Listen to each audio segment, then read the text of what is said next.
Under the scorching desert moon, the air hung heavy and still, the kind of silence that made battle-hardened men uneasy. The sand carried the taste of iron and sweat, the night thick with tension. Every shadow felt alive, every whisper of wind a warning. The Navy SEAL team crouched low among the rocks, their breaths shallow, hearts pounding in rhythm with the distant thunder of enemy guns. 6 weeks in country had stripped them of everything but instinct and grit.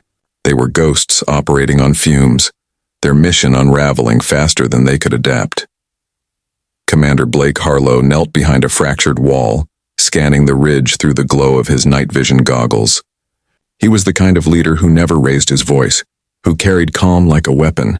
His men drew strength from that stillness, but tonight even he felt the edges of doubt cutting in. Intelligence had misled them again. The target they'd been sent to capture had vanished hours before, and now they were surrounded by an entire militia unit closing in from all sides. Machine gun fire shredded the rocks around them, showering fragments of stone and sand into the air. Mortar shells thudded nearby, shaking the earth. Harlow's radio crackled uselessly. Their comms jammed for several minutes before finally breaking through with static-filled chaos. "Sir," whispered Ramirez, barely 22 and still holding on to the last threads of courage. "We're boxed in. They've got us zeroed." His hands trembled slightly, though his voice tried to stay steady. "If we don't get air support soon," Harlow clenched his jaw. They needed a miracle. A pilot who could thread a jet through this canyon death trap under heavy fire. Someone with precision beyond logic, skill beyond fear. He keyed the mic, his tone even. "This is Phantom Actual.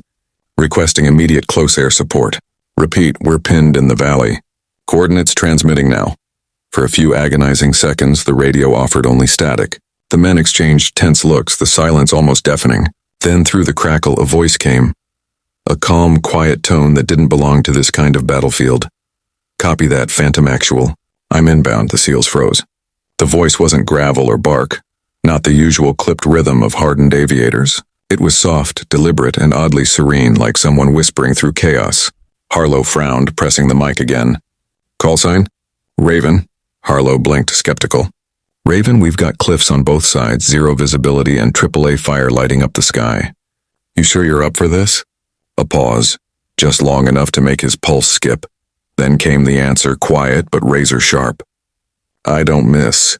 Ramirez looked up, a faint grin breaking through his fear. "That's her, sir. I've heard about her."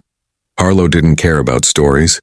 He cared about survival. Still, something in that voice, the certainty, the control, cut through the panic. The men fell silent, waiting. Moments later, the desert sky trembled. A shadow streaked across the horizon, low and fast. The roar of twin engines rolled through the valley, and then she was there. Raven. A fighter jet, black against the moonlight, skimming the ridgelines like a phantom. The militia opened fire instantly. Tracers painted the air red and gold, rockets screamed upward, but the aircraft moved like it was untouchable. "Holy, did you see that?" Ramirez gasped as the jet flipped inverted between two cliffs, impossible speed, impossible angles. She dived, unleashed a storm of precision fire. Bombs found their marks like guided vengeance, tearing apart machine gun nests, silencing mortar teams.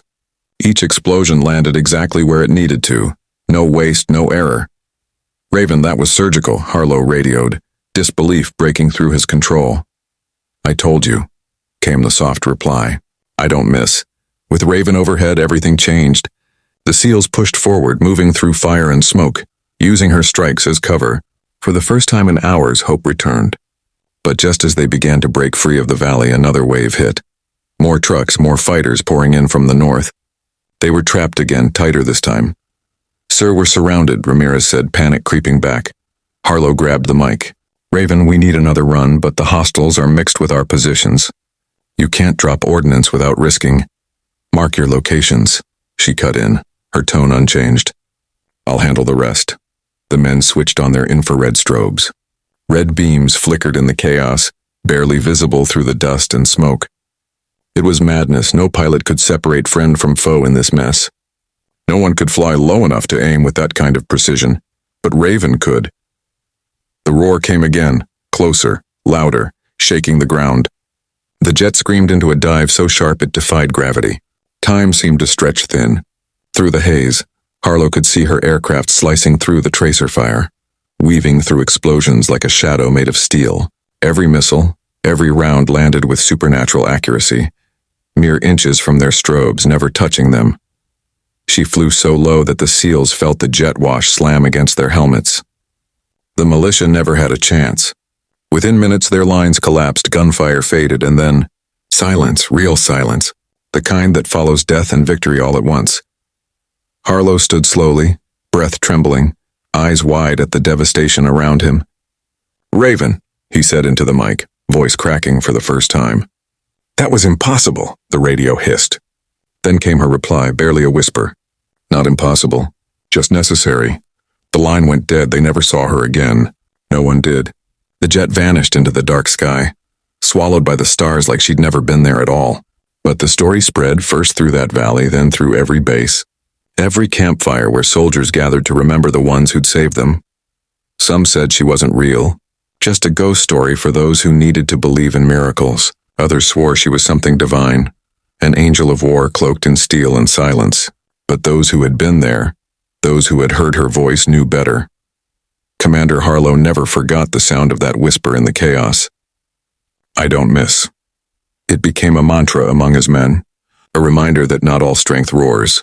Some strength moves like shadow and breath, unseen but unbreakable.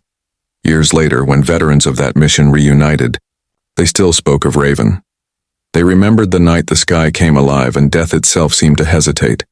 And when they told the story, it wasn't just about survival, it was about faith. Faith in the unseen, in precision, in courage, in the calm that rises when everything else falls apart. So if you're hearing this now, remember her story. Remember that not every hero walks in daylight. Some fly unseen through darkness, their voice is no louder than a whisper. Sometimes salvation doesn't arrive with noise and glory. It comes quiet, sharp, and sure. And somewhere out there, maybe tonight, someone like Raven is listening again. Engines cold, eyes steady, waiting for the next call that begins with fear and ends with her quiet reply, "I don't miss."